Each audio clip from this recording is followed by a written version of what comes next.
The anime begins with a young guy hunting goblins with lightning speed. He wants to kill more and more goblins. The scene shifts to the have-not city where a man carrying luggage passes through a mountain area and suddenly goblins appear. The goblins start chasing him. Seeing this, he begins to move while calling for help. After a while, some people come there to help him. They quickly kill all the goblins. Despite their smaller numbers, they are powerful, so they eliminate all the goblins with ease. Fate stands at the entrance as a guardian in the city. He considers himself helpless as he lacks helpful strength. He feels hungry but has nothing to eat. After a while, warriors pass by, discussing their levels after hunting so many goblins. Hearing them, Fate thinks about his gluttony skill and is thankful for the guardian job because he believes he can do nothing with his skills. It is evening, and people start arriving there. Memel, Hado, and Raphael also arrive. They are holy knights. Seeing them, everyone becomes scared, and silence spreads everywhere because they are cruel and proud of their skills. Suddenly, a ball hits Hado's feet, and a worker picks up the ball hurriedly and apologizes to him.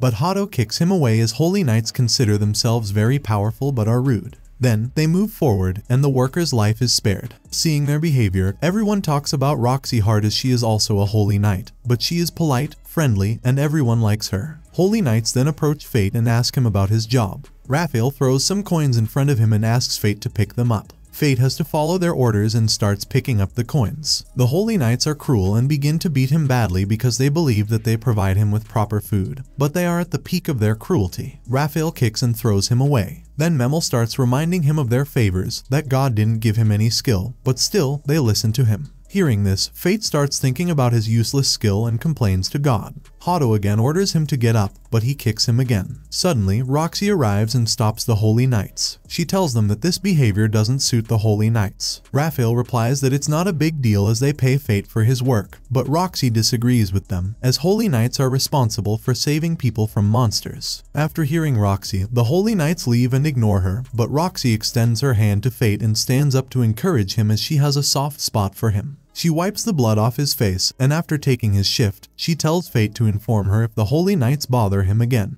Then Fate leaves and goes to eat food. He still thinks about Roxy but doesn't involve her because if he does, the Holy Knights can also harm Roxy, but he wants to keep her safe. In the meantime, the waiter comes there and sees his damaged face and says that the guardian before him was also treated in the same way, but eventually he died. Fate eats his food, pays the waiter, thanks him, and leaves. It is night, and Fate wants to be reborn and get skills. He thinks it will be enough for him if he becomes a merchant instead of a holy knight. Meanwhile, he sees thieves scaling the wall and runs off to report to Roxy. He informs Roxy, and she then shifts her duty to Fate and goes to catch them alone because she has confidence in her skills. After some time, Fate becomes worried about Roxy and hopes that she will return through the door. However, a bandit runs toward him, and Fate becomes scared. He can't run away because it will trouble Roxy if he does. Now, he thinks of fighting the bandit and stands before him with his spear. He thrusts his spear into the bandit, causing the bandit to die. It is his first fight in life, which makes him happy and surprised. Then he hears that Gluttony's skill is activated, which means appraisal and mind reading have been added to his skills. Just then, Roxy comes there and asks Fate about his condition. She is worried about him, but Fate reads her mind and is shocked when he realizes that he has read Roxy's mind. Then Roxy tells Fate to report the incident to her superiors, but Fate refuses because he fears Raphael. She thanks Fate because she is safe because of his help.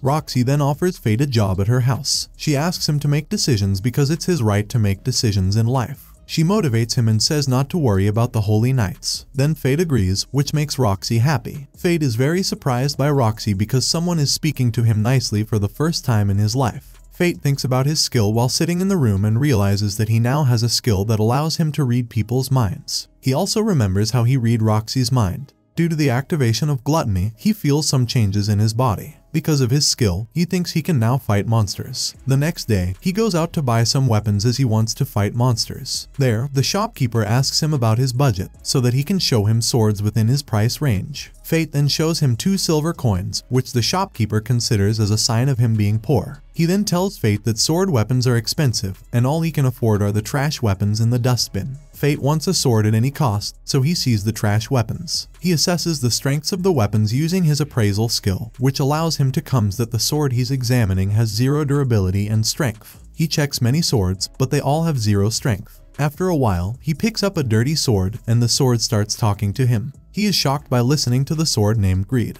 The sword tells him to buy it as it will be beneficial for him. Fate is surprised that the sword knows about his skill, Gluttony. Then Fate accepts this one-handed sword and leaves. On the other side, Memel informs Raphael that Fate has started working for the Hearts, and Roxy didn't inform them. They want to harm Fate, but Raphael stops Memel from doing this because causing trouble with the Hart family is risky. Then, Memel and Raphael go to the military district to find an immortal body. Memel takes it as a joke and starts laughing after hearing her brother, Raphael. The scene shifts to Fate, and he tells the sword his name while goblins appear. The sword informs Fate about the goblins. Fate starts killing the goblins with the sword. His power and skill increase as he kills the goblins. The sword tells him that goblins are always in the hundreds in number. Fate becomes scared to see a large number of goblins. Then he starts killing them without thinking about anything. He kills all the goblins with the sword. His skill is activated for every goblin he kills. For the first time, he isn't hungry even after killing goblins. After a while, the sword tells Fate that skills are activated by gaining battle experience, but Gluttony's skill is different. It's a skill that devours status and skills in exchange for not gaining experience. The sword knows all of this because they are the same. Suddenly, warriors come there, and the sword advises Fate not to show off his Gluttony skill because this skill even violates God's principles. Upon hearing this, Fate decides to fight alone, but the sword tells Fate that he is with him, so Fate is not alone anymore. Now, Fate suggests returning home, but the sword asks him to retrieve the goblin's ears so that Fate can earn rewards. Fate receives 3 silver and 80 copper coins for 38 goblins. He becomes delighted because he now wants to eat good food, but the sword suggests to him that he should spend the coins on its maintenance. He then goes to eat food and suddenly encounters Kasim Black. He sees a little girl begging for help, but Kasim takes her away. Fate uses his power to know his strength, but Kasim has a concealed skill that only reveals the exact strength to people.